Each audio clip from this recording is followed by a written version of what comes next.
Hello साथियों, very very good evening. कैसे हैं आप सब। आज मेरा वीडियो बनाने का मकसद है फॉर्म 17C।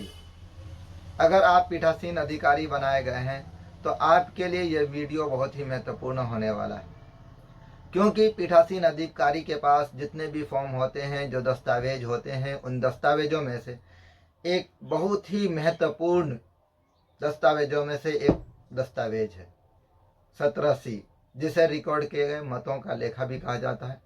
इससे पिछले की वीडियो में मैंने बताया था पीठासीन अधिकारी की डायरी को कैसे भरा जाता है। अगर आपने उस वीडियो को नहीं देखा है तो मैं उस वीडियो का लिंक डिस्क्रिप्शन में दे दूंगा, आप वहां से जाकर के उस वीडियो को देख लेंगे। वो भी बहुत ही महत्वपूर्ण वीडियो है। तो चलिए शुरू करते हैं आज की वीडियो को। देखते हैं कि 17C फॉर्म को कैसे भरा जाता है। तो ये है प्रारूप 17C। तो सबसे पहले इसको भरने के लिए हम लोग क्या करेंगे, जैसे यहाँ पर खाली जगह है, उसके बाद निर्वाचन क्षेत्र। तो कौन से निर्वाचन क्षेत्र से, तो हम लोग यहाँ पर लिखेंगे लोकसभा का कोई निर्वाचन क्षेत्र का संख्या, जैसे 23 यानी 23 लिख दिए। उसका निर्वाचन क्षेत्र से कौन सा, मैं एक रेंडमली नाम ले लेता हूँ, समस्तीपुर। ये लोकसभा का नाम है समस्तीपुर, ये लोकसभा है। लोकसभा की विधानसभा के लिए निर्वाचन कौन सा, तो निर्वाचन 139 रोसड़ा। मेरे पास ये फॉर्म लोकसभा का है, इसीलिए यहाँ पर ये लोकसभा के जिक्र किया गया है। और अगर ये विधानसभा का फॉर्म रहता तो यहाँ पर लोकसभा की बात फिर नहीं रहती। थोड़ा सा बदलाव होगा, आप उसको देख लेंगे। अब आगे है यहाँ पर कि मतदान केंद्र की संख्या और नाम। तो मतदान केंद्र जहाँ पर आप वोट कराने के लिए गए हैं, तो उस मतदान केंद्र का संख्या कितना है, बूथ संख्या, और नाम क्या है। तो मैं ले लेता हूँ कि मतदान केंद्र संख्या है 251 और नाम है HS एरोथ, हाई स्कूल एरोथ, हाई स्कूल एरोथ। आपको कंट्रोल यूनिट मिलेगा जिसको CU बोलते हैं। तो उसमें एक सीरियल नंबर लिखा रहेगा, तो उसको यहाँ पर भरना है। जैसे कि मैं लिख लेता हूँ CU 1 2 3, कोई भी सीरियल नंबर लिख देता हूँ मैं यहाँ पर। तो वहाँ पर जो रहेगा, आप कंट्रोल यूनिट को देखेंगे उठा करके, तो उसमें CU नंबर लिखा रहता है। उसके मतदान यूनिट, मतदान कहते हैं बैलेट यूनिट को, उसमें भी क्रमांक संख्या लिखा रहता है, उसको आप यहाँ पर लिखेंगे। जैसे लिखा रहेगा BU, बाकी कुछ भी 3 4 5 6 इस तरीके से लिखा रहेगा। उसके बाद वीवीपैट जो प्रिंटर मशीन होता है, उसमें भी आपको क्रमांक संख्या मिलेगा, तो आप उसको भी उठा करके यहाँ पर लिख लेंगे। जैसे वीवीपैट 1 4 5 जो होगा उसको यहाँ पर लिख लेंगे। अब आगे है कि मतदान केंद्र पर प्रयुक्त मतदान मशीन की पहचान संख्या। तो उसी के बारे में यहाँ पर दिया गया, कंट्रोल यूनिट, मतदान यूनिट, वीवीपैट। अब उससे आगे मतदान केंद्र को नियत निर्वाचकों की कुल संख्या, यानी कि जहाँ पर आप मतदान कराने के लिए गए हैं तो वहाँ पर कुल निर्वाचकों की संख्या कितनी है। तो हम लोग मान लेते हैं कि निर्वाचकों की संख्या वहाँ पर कितनी, 870 है, तो लिख दिए 870। उसके बाद मतदाताओं के लिए रजिस्टर प्रारूप 17A में यथा प्रविष्ट मतदाताओं की कुल संख्या। तो ये प्रारूप 17A रजिस्टर जो ये किसके पास रहता है, P2 के पास रहता है। तो जो भी वोटर आएंगे वोट देंगे तो उसका रिकॉर्ड सारा कहाँ रहता है, 17A रजिस्टर में। तो उसके हिसाब से कुल वोट कितना हुआ, तो 870 तो टोटल वहाँ पर मतदाता है, तो सबके सब तो 100% तो वोट गिरेगा नहीं, तो कुछ ही होगा। तो हम लोग लिख लेते हैं यहाँ पर 635। उसके बाद नियम 49, यहाँ पर 490 नहीं है, 49O है। क्या है, 49O के अधीन मत रिकॉर्ड नहीं करने का विनिश्चय करने वाला मतदाताओं की संख्या। ये 49O के अधीन जो बातें आती है वो क्या है कि कोई आया मतदाता और उसने 17A रजिस्टर में भी रिकॉर्ड हो गई सारी बातें, और उसके बाद अचानक से उसकी तबीयत खराब हो गई या कोई पागलपन होगा, तो क्या कह रहा कि मैं वोट नहीं डालूंगा। तो ये तो रिकॉर्ड हो चुका है रजिस्टर में, लेकिन अब वहाँ पर क्या करेंगे, एक लाइन में कट नहीं करेंगे, उसको वैसे ही रहने देंगे। तो अगर नहीं है कोई तो अच्छी बात है, तो उसके लिए क्या लिख देंगे, नील लिख देंगे। लेकिन अगर कोई ऐसा रहा तो उसके बारे में फिर आगे मैं बताऊंगा। आगे इसको घटाया जाएगा, जो भी ये सारी बातें होंगी उन सारों को घटाया जाएगा। तो क्या है, कि 17A रजिस्टर में बातें रिकॉर्ड हो गई है, लेकिन अब वो क्या कह रहा है कि मैं वोट देना नहीं चाहता हूँ, या तबीयत खराब हो गई, अचानक से बेहोश हो गया, कुछ भी हो सकता है। तो अब आगे है 49M के अधीन मतदान के लिए अनुज्ञात नहीं किए गए मतदाताओं की संख्या। इसको भी नील लिखेंगे, लेकिन आप समझ लेंगे कि 49M किसे कहते हैं। 49M क्या होगा कि आया 17A रजिस्टर में सारी चीज़ें रिकॉर्ड हो गई, लेकिन अब वो क्या कर रहा है, मतदान होने में बाधा डाल रहा है। और आप पीओ हैं तो आपने क्या कर दिया, उसको मना कर दिया कि नहीं, मतदान तुम नहीं डाल सकते हो, तुम अपना वोट नहीं कर सकते हो। बाधा कैसे डाल रहा है, मोबाइल लेकर के वीडियो बनाने की कोशिश कर रहा है, आप मना कर रहे हैं लेकिन फिर भी वीडियो बना रहा है, या दूसरों को भड़का रहा है। इस तरीके से किसी भी तरीके से वो वोटिंग होने में बाधा डाल रहा है, तो आप उसको मना कर देंगे, वो वोट नहीं डालेगा। तो ऐसे अगर कोई संख्या है तो उसको यहाँ पर लिखेंगे। तो उम्मीद रखिए कि ऐसी संख्या नहीं होगी, तो नील लिख देंगे। नियम 49MA-D के अधीन रिकॉर्ड किए गए परीक्षण मतों को घटाए जाने की आवश्यकता होगी। अब ये 49MA-D क्या हुआ कि कोई आया, वोट जाकर के 17A रजिस्टर में रिकॉर्ड हो गई बातें, वोट डालने के लिए गया, वोट भी डाल दिया। अब वो क्या कह रहा है कि नहीं, मैंने जिस पार्टी को वोट दिया उसको वोट नहीं गया, किसी और को गया है, वहां पर प्रिंट में कुछ और दिखाई दिया।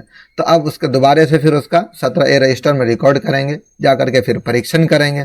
तो अगर ऐसा कोई संख्या हो तो उसको लिखेंगे, नई संख्या हो तो क्या लिख देंगे, नील लिख देंगे। समझ गए बात को। अब आगे है,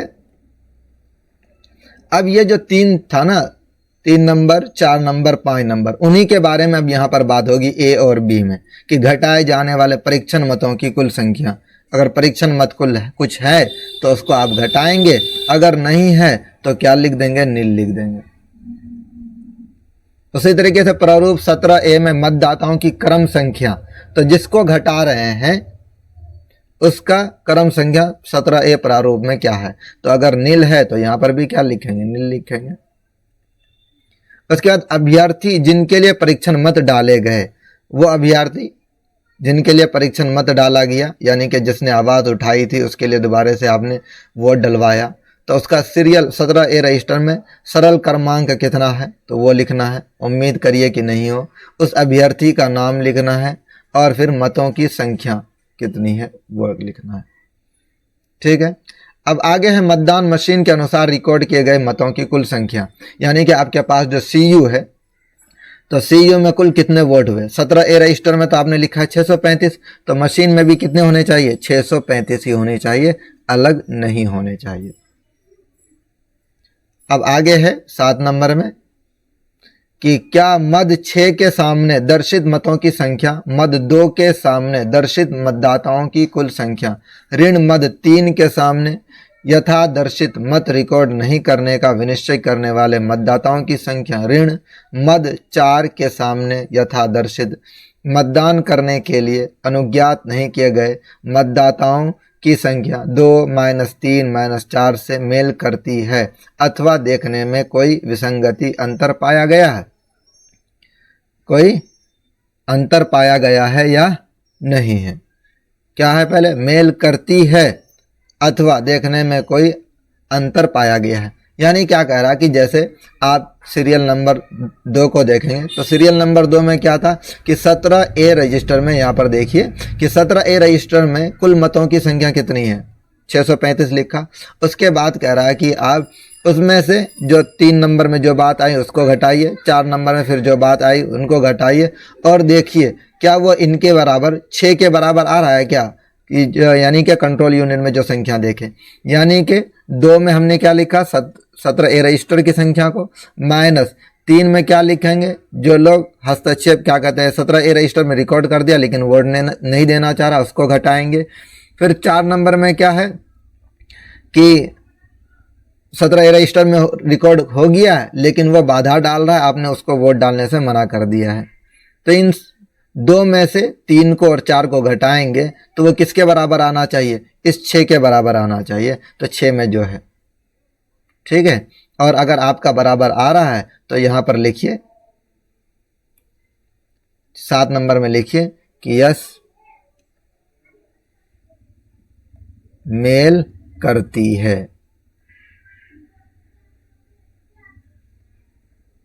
ठीक है। उसके बाद उन मतदाताओं की संख्या जिन्हें निविदत मतपत्र नियम 49P के अधीन जारी किए गए। निविदत मत कहते हैं टेंडर वोट को। निविदत मत किसे कहते हैं? टेंडर वोट को। तो अगर कोई टेंडर वोट किसी ने डाला है तो उसको लिखेंगे, अगर नहीं डाला है तो आप उसके लिए क्या लिखेंगे? नील लिख देंगे। ठीक है साथियों।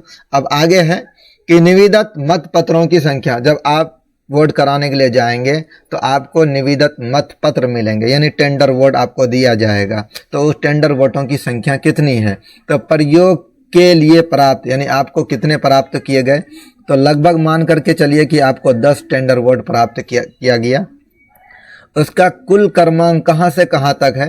तो क्रमांक उस पर लिखा हुआ रहता है। तो मान लीजिए कि 1021 से लेकर के 10 है तो कितना हो जाएगा? 1031 तक हो जाएगा। ये क्रमांक संख्या। निर्वाचकों को जारी किए गए, तो टेंडर वोट अगर आपने किसी को जारी करवाया है तो उसको यहाँ पर लिखना है। टेंडर वोट किससे करवाएंगे? जैसे कि कोई वोट डालने के लिए आया, लेकिन अब वहां पर उसने वोट डालने, क्या कहते हैं, पोलिंग एजेंट इसको मना कर रहा है कि नहीं ये इसका नहीं है, इसने पहले वोट डाल दिया है। या फिर ऐसे कि वो वोट डालने के लिए आया लेकिन वहां पर क्या उसके नाम के आगे पहले से टिक लगा हुआ है, आप तो उसको वोट डालने के लिए नहीं देंगे। लेकिन वो बोलेगा कि नहीं मैंने ऐसा नहीं किया है, मैंने अपना वोट नहीं दिया है। तो जांच पड़ताल के बाद उससे वोट कराएंगे। तो अब मशीन में उसका नाम तो मशीन के द्वारा उसका वोट नहीं होगा, टेंडर वोट के द्वारा होगा। तो निर्वाचकों को जारी किए गए अगर कुछ ऐसा है तो लिखेंगे, नहीं है तो उसको क्या लिखेंगे? नील लिख देंगे। अप्रयुक्त वापस किए गए, जब आपने एक भी प्रयुक्त नहीं किया तो टोटल वापस करेंगे, यानी कि 10 के 10 वापस करेंगे। और क्रमांक संख्या कहाँ से? 1021 से लेकर के 1031 तक को आप वापस कर देंगे। उसके बाद पेपर, आपको पेपर सील मिलेगा। तो पेपर सीलों का लेखा क्रमांक, तो प्रदाय की गई प्रयोग हेतु पेपर सील, आपको टोटल कितने पेपर सील प्रदान किए गए हैं तो उनको लिखना है। मान लेते हैं कि 3 मिला है, तो क्रमांक संख्या कितना से कितना तक? तो 1011 से लेकर के तो कितना? 1014 तक, 3 तो मिला है। तो प्रयुक्त किए गए पेपर सील, आपने कितने पेपर सील प्रयुक्त किए हैं? तो सपोज दैट 2 हमने प्रयुक्त किया है। तो क्रमांक संख्या कहाँ से कहाँ तक? तो 1011 से लेकर के 1012 तक को हमने प्रयुक्त किया है। अब जो बचा उसको क्या करेंगे? उसको वापस करना है। तो रिटर्निंग ऑफिसर को वापस की गई अप्रयुक्त पेपर सील, तो कुल कितना? 3 था, 2 प्रयुक्त कर लिया, 1 वापस करेंगे। 12 तक का 11 12, यहाँ पर संख्या कितनी हो जाएगी साथियों? 13, 113, 11 12 13। अब क्रमांक संख्या कितना? आप 12 तक इस्तेमाल किए हैं तो 1013 को वापस करेंगे, तो 1013। क्षतिग्रस्त पेपर सील यदि कोई हो, जैसे आपको पेपर सील मिला और वो क्या हो गया? क्षतिग्रस्त हो गया, फट गया, कुछ हो गया, तो उसको क्या लिख देंगे? यहाँ पर मान के चलिए कि नहीं ऐसा कुछ होगा, हम सब के सब समझदार हैं, ऐसा नहीं होने वाला है, लेकिन बाई चांस अगर कुछ हो तो लिख देंगे। और जब वहाँ पर नील लिखा है तो यहाँ पर भी क्या लिखेंगे? नील लिखेंगे, यहाँ पर भी नील लिखेंगे। अब यहाँ पर जो सीरियल नंबर 1 2 3 4 5 6 क्या है? मतदान अभिकर्ता का हस्ताक्षर। जो पोलिंग एजेंट होंगे अलग अलग, उनके द्वारा यहाँ पर हस्ताक्षर करा लेंगे। किनका कराएंगे? पोलिंग एजेंट का। पोलिंग एजेंट का हस्ताक्षर कराएंगे। और नीचे में आपको यहाँ पर स्थान, आप वोट कहाँ पर करा रहे हैं तो वो लिखना है। जिस जगह, जहाँ कौन से विधानसभा में? रोसड़ा में हमने कराया तो यहाँ पर लिख देंगे रोसड़ा। अगर जोकीहाट में करा रहे हैं तो जोकीहाट। किस तारीख को कराए हैं? तो 6 तारीख को, तो 6/10/2025। और यहाँ पर पीठासीन अधिकारी अपना हस्ताक्षर कर देंगे, जो भी आपका हस्ताक्षर होगा, और जिस तारीख को कराएंगे वो यहाँ पर डेट डाल देंगे। और मतदान केंद्र क्रमांक, आप अपना जहाँ पर वोट कराए हैं वो क्रमांक संख्या लिख देंगे और हो गया। तो बस साथियों, ये था 17C प्रारूप जिसे आपने देखा। और इससे पहले मैंने वीडियो बनाया था पीठासीन अधिकारी की डायरी को लेकर के, अगर आपने उसको नहीं देखा है तो आप उसको भी देख लेंगे, उसका लिंक मैं डिस्क्रिप्शन में दे दूंगा।